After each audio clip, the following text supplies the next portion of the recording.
I-24F, never imagined I'd be writing this post, but I need to share my story. I work as a software engineer at a major tech company in Silicon Valley while raising my 2-year-old son. My husband Ryan, on 32M, was known as a rising star in the startup scene, and we lived in an upscale neighborhood near the tech hub. The doorbell chimed just as I was finishing up a code review for work. Perfect timing, my son Ethan had finally settled into his afternoon nap, and I'd planned to tackle some debugging issues afterward. Working from home while managing a toddler isn't easy, but Ryan's startup success meant I could balance both. I wiped my hands on my worn Stanford hoodie and headed for the door, expecting another package delivery. Instead, I found myself face to face with a woman who looked like she'd stepped out of a Silicon Valley investment pitch meeting, tall, impeccably dressed in a cream blazer, her dark hair falling in perfect waves. The kind of woman who belongs in a TechCrunch feature, not on my front porch on a Tuesday afternoon. Michelle Thompson, her voice was steady, confident. I'm Sophia, 29F. We need to talk about Ryan. My stomach dropped. I knew that name. I'd seen it pop up on Ryan's phone a few times, always dismissed with a quick, just an angel investor, when I'd asked. The way she said my husband's name though, there was an intimacy there that made my fingers curl against the door frame. I'm sorry, but Ryan's at work, I said, moving to close the door. You can reach him at the office. I know exactly where Ryan is. She pulled out her phone, tapped the screen a few times. He's at the Riverside Hotel, room 412. Same as every Tuesday afternoon for the past 8 months. The world tilted sideways. I gripped the door frame harder, my knuckles turning white. My developer brain kicked in, automatically trying to parse this new information against known variables. Those weekly, investor meetings he'd been having. I think you should leave. Look. She held up her phone. The screen showed Ryan, my Ryan, kissing this woman in what looked like a high-end restaurant.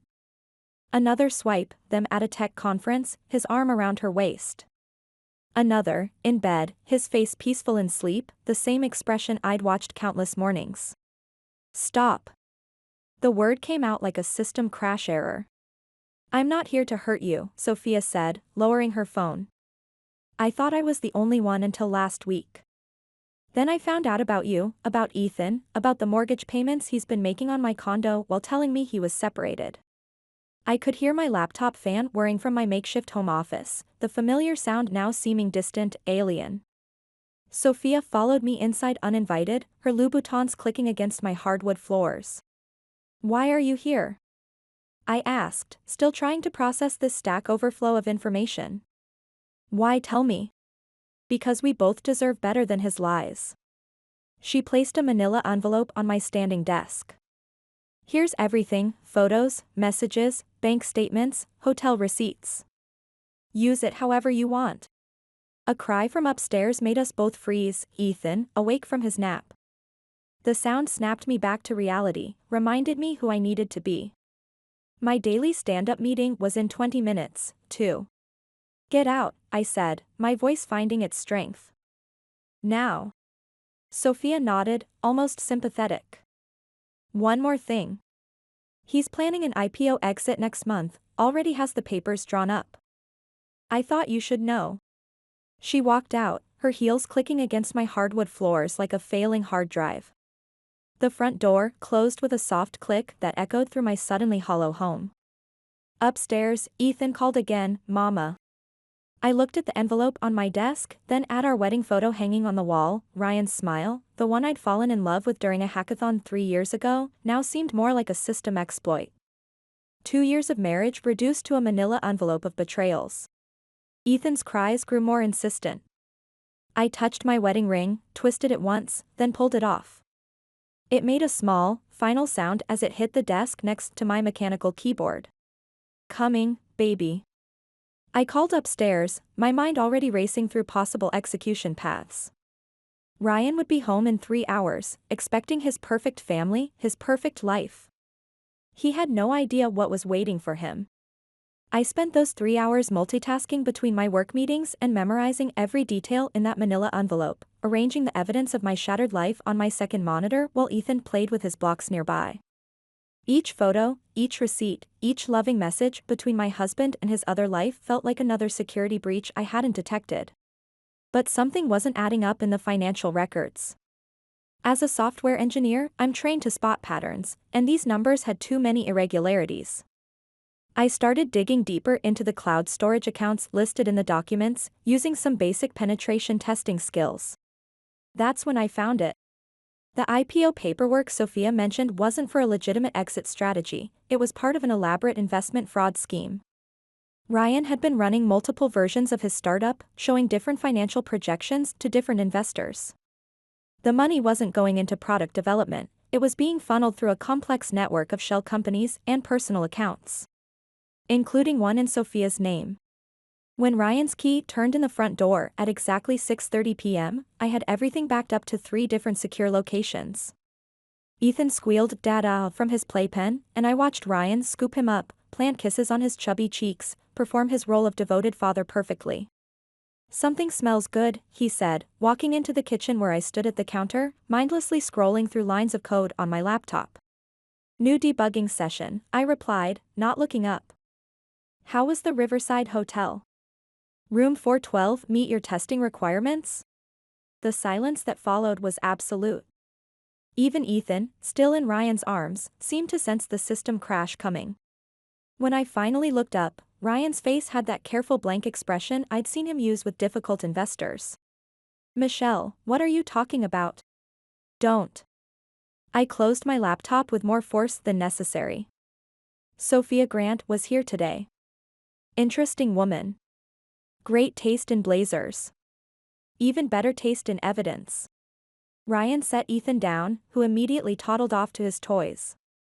"Whatever she told you." 8 months, my voice cracked slightly. "Every Tuesday afternoon. Did you think I wouldn't notice, or did you just not care enough to hide it better?" "It's not what you think." He stepped closer, reaching for my hand. I backed away, bumping into my standing desk. "Baby, please let me explain." "Explain what?" "The condo you're paying for? The IPO fraud you're running? Or maybe explain how you've been playing venture capitalist with her while ours naps every afternoon?" His face changed then, something darker replacing the careful mask. "You went through my cloud storage?" I laughed, the sound harsh and foreign. "No, Ryan. Sophia did that for me. Turns out she didn't appreciate finding out about your wife and son any more than I appreciated learning about your girlfriend and her startup funding. This is exactly why I..." He caught himself, but not before I saw it, that flash of blame in his eyes. "Why you what? Why you decided to throw away 2 years of marriage? Why you've been lying to my face every single day?" Instead of answering, he pulled out his phone, turning away slightly. I caught a glimpse of Sophia's name on the screen before he walked into the living room, speaking in low, urgent tones. I followed, fury building with each step. "Are you seriously calling her right now?"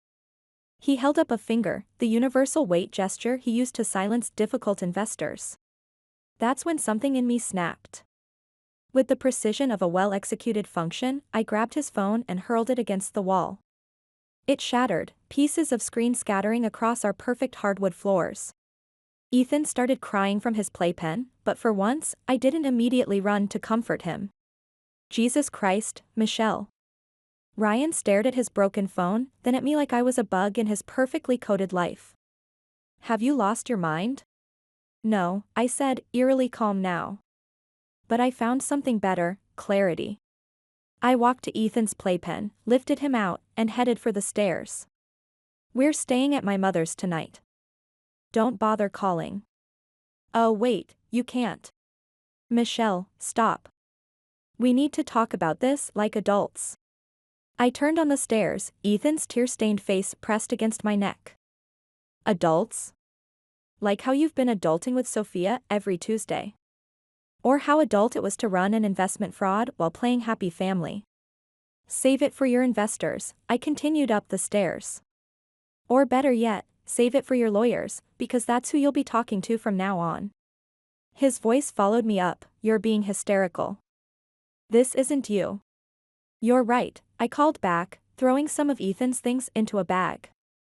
The old Michelle would have believed whatever lie you're about to tell. But that Michelle? She died today in room 412.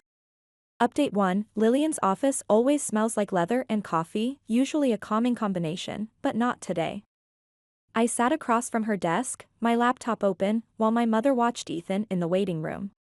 It's been 3 days since my world imploded, and each hour reveals new layers of Ryan's deception.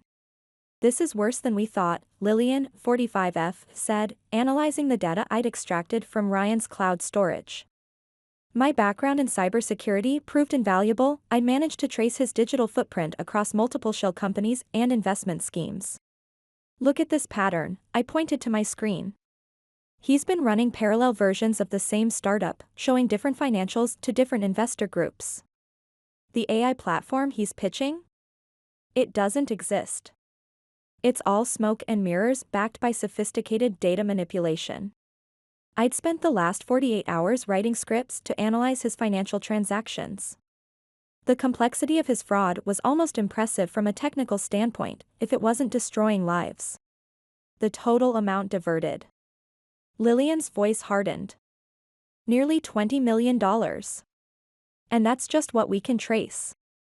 My fingers froze over the keyboard. That number was 10 times what I'd initially estimated. Where did it all go? Multiple offshore accounts, luxury properties, and... She paused, pulling up another document, regular transfers to at least 5 different women, all under the guise of startup investments. A knock at the door made us both jump. Amanda, 27F, stepped in, another of Ryan's investors who'd reached out after seeing my post in a startup founders group. She looked nothing like Sophia, petite, red-haired, dressed in casual tech company attire. The SEC filing is ready, she said, clutching a laptop. You need to see this. Amanda, it turned out, wasn't just another girlfriend, she was a former SEC investigator who'd been independently tracking Ryan's activities. He targeted her specifically for her regulatory knowledge, using her insights to refine his schemes. Each woman served a specific purpose in his fraud, Amanda explained, pulling up more documents. Sophia's real estate connections helped legitimize the shell companies. My regulatory background gave him insights into avoiding detection. And you. She looked at me apologetically, your position at a major tech company gave him credibility in the startup scene. He's not just a cheater, I said, the realization hitting me like a failed deployment. He's a professional con man who used relationships as part of his methodology. Lillian nodded grimly. And he's about to make his biggest move yet. These IPO documents you found? They're bait for a final round of investment fraud. Once he secures the funds, he disappears, Amanda finished. New identity, new country, new victims. My hands shook as I pulled up one last file, Ethan's college fund account. The balance that should have been $200,000 now showed just $742.13. He's been preparing for this exit for months. Michelle, Lillian's voice was gentle but firm. This is beyond a divorce case now. We need to get the FBI involved. As if on cue, my phone buzzed with a text from Ryan, we can still fix this. Think about Ethan's future. I thought about our son, playing innocently in the next room, unaware that his father had stolen his future to fund a life of deception. I thought about Sophia, Amanda, and how many other women were out there, each believing they were part of something real. Make the call, I told Lillian. But first, I need access to the firm's secure network. If we're going to take him down, we need to move fast and leave no digital trace he can follow. The next few hours were a blur of activity. While FBI agents took our statements, I worked with their cybercrime unit, using my coding skills to help unravel Ryan's digital web. Each line of code I analyzed revealed new victims, new schemes, new levels of betrayal. Amanda stayed, her investigator's instincts proving invaluable.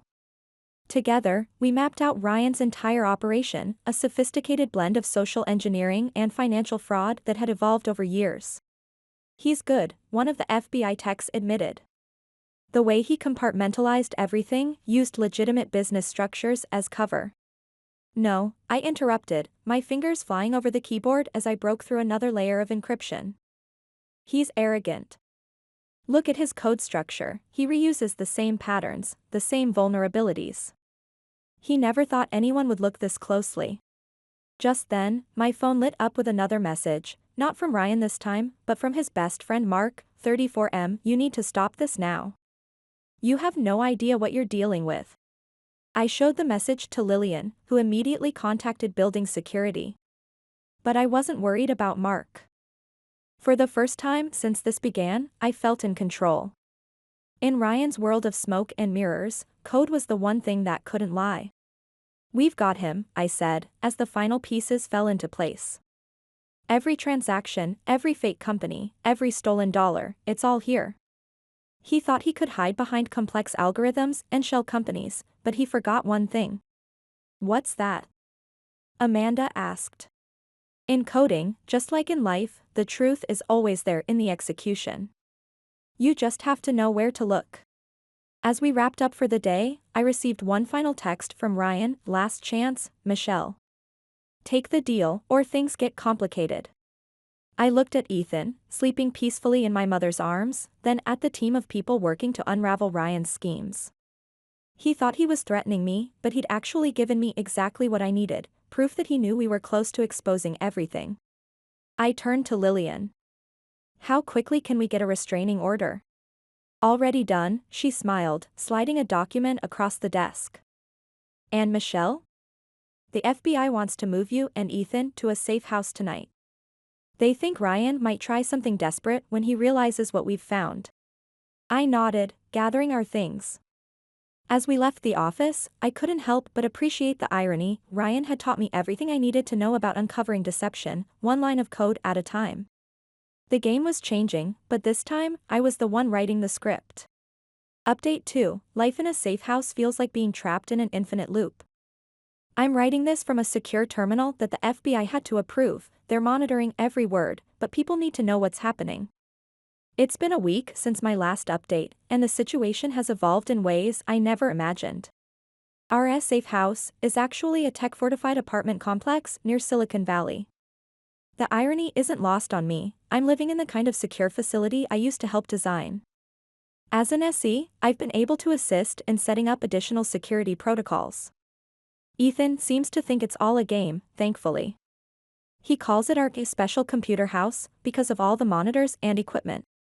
The FBI's forensic analysis revealed something chilling 3 days ago. While examining Ryan's digital footprint, we discovered connections to similar investment fraud schemes in Seattle, Austin, and Boston. He hadn't just been running multiple lives, he'd been replicating his entire con across different tech hubs, using the same code structure with slight variations.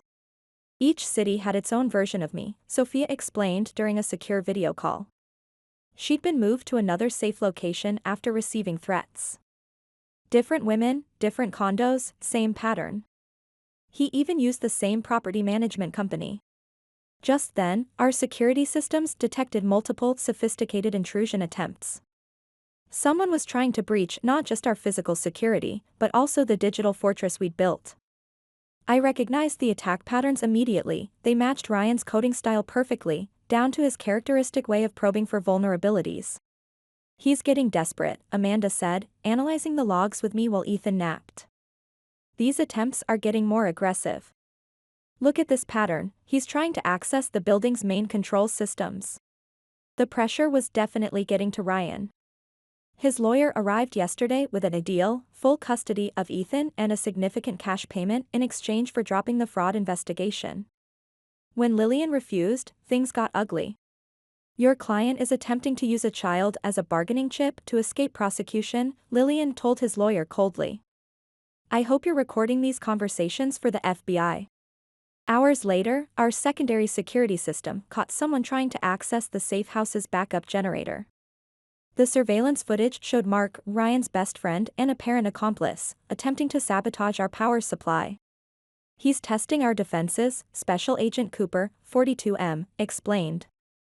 Looking for weaknesses in both our physical and digital security. I spent that night writing new security algorithms, hardening our defenses while watching Ethan sleep. The code flowed naturally. I was using skills Ryan had once praised me for to protect us from him. Each line of defense was like building a wall around my son's future. The real breakthrough came this morning. While monitoring network traffic, I noticed something odd: encrypted communications using a protocol I'd helped develop at my company. Ryan was using my own code against me. Look at this, I showed Amanda, pointing to the pattern. He's adapted the secure messaging system I designed last year. But he's made one critical mistake. I'd built a backdoor into that system, a debugging feature that was never implemented in the final version. Ryan had copied an early prototype, not knowing about the vulnerability. It was like finding his digital fingerprints all over our defenses. Through this backdoor, we intercepted communications between Ryan and his investment fraud ring. They were planning something big, a final attempt to access the safe house within the next 48 hours. They'd already compromised 2 FBI agents and had detailed knowledge of our security protocols. "We can use this," Agent Cooper said during an emergency briefing. "Set up a trap, make him think his inside information is accurate." "It's too dangerous," my mother protested. "He could hurt Ethan." But I understood the FBI's logic. Ryan's ego wouldn't let him trust anyone else to handle this situation. He would want to deal with it personally, especially after discovering I'd accessed his prototype code. "We'll have a full tactical team," Agent Cooper assured us. "He won't get within 50 feet of you or Ethan." But I know Ryan better than they do. He's like his code, there's always a backdoor, always an exploit he thinks only he can see. That's why I've added my own modifications to the FBI's plan. I've developed a mesh network that turns every device, every security camera, every digital footprint in this building into a connected web of surveillance. It's based on the same principles as Ryan's favorite attack patterns, but inverted, turned into a defense system. "This is brilliant," Amanda said, reviewing my code. "He'll be so focused on finding his expected vulnerabilities that he won't notice the trap until it's too late." The FBI team is setting up additional security measures now. I can hear them moving equipment, running final checks. Ethan is playing with his blocks, building towers, and knocking them down, completely unaware that his father is about to make one final attempt to reach him. I've detected 3 new intrusion attempts in the past hour. Each one more sophisticated than the last, but following the same basic pattern. Ryan's getting impatient, making mistakes. He doesn't realize that every probe, every attempt to breach our defenses, is actually strengthening my tracking system. The most disturbing development came an hour ago, a text from Mark: "Ryan's not himself anymore." What he's planning, it's not just about the money or Ethan. He wants to destroy everything you've built, prove he's smarter than you. Be careful. I showed the message to Agent Cooper, who immediately increased our security detail. But I'm not worried. For the first time since this began, I feel in control. In Ryan's world of smoke and mirrors, code is the one thing that can't lie. As I write this final section, I'm running diagnostics on my tracking system. Every line of code has been tested, every possible vulnerability addressed. The FBI agents are calling for a final briefing. The next 24 hours will determine everything.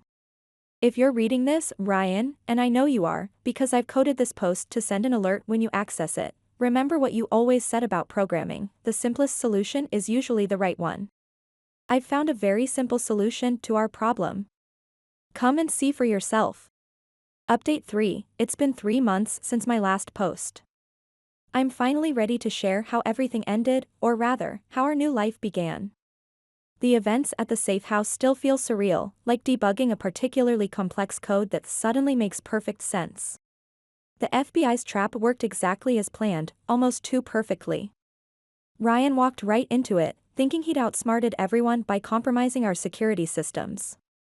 What he didn't realize was that every vulnerability he exploited was part of my custom tracking mesh. That final night, my laptop lit up with alerts, multiple security breaches, exactly as we'd anticipated.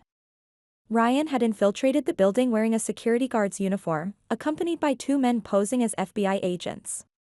He thought he'd bribed the real security team, not knowing they were all undercover agents.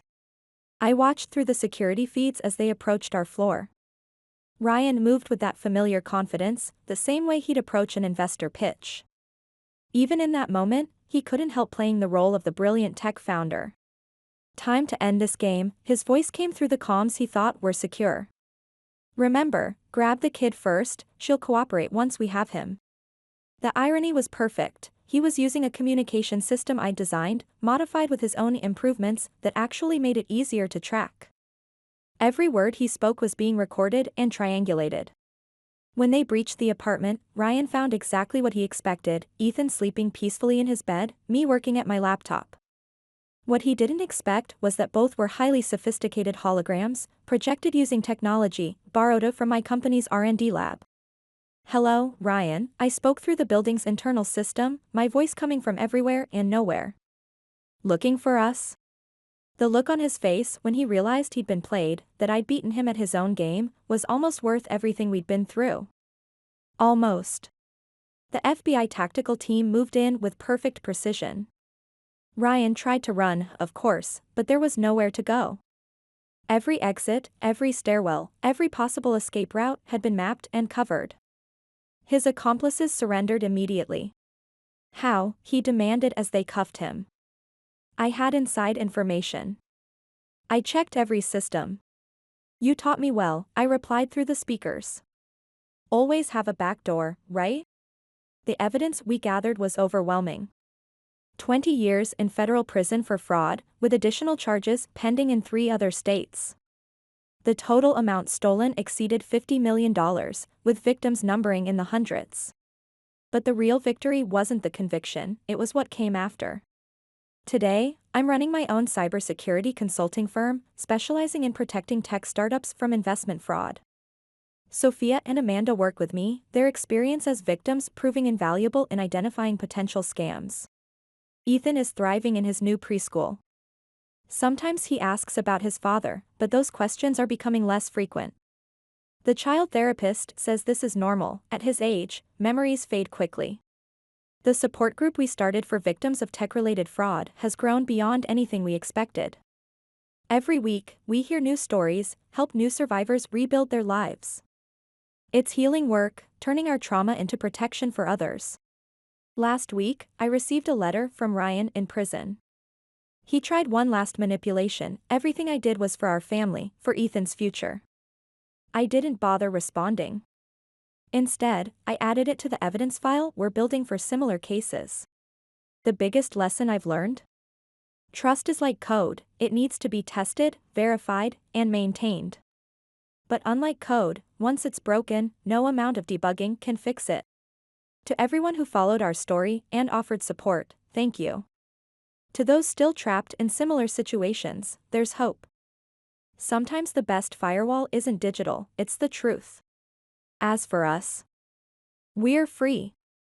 And this time, I made sure to patch all the security holes in our life. I won't be updating this post-series anymore. Our story is done, and our new life is just beginning. Sometimes the best code is the one that knows when to terminate its own execution.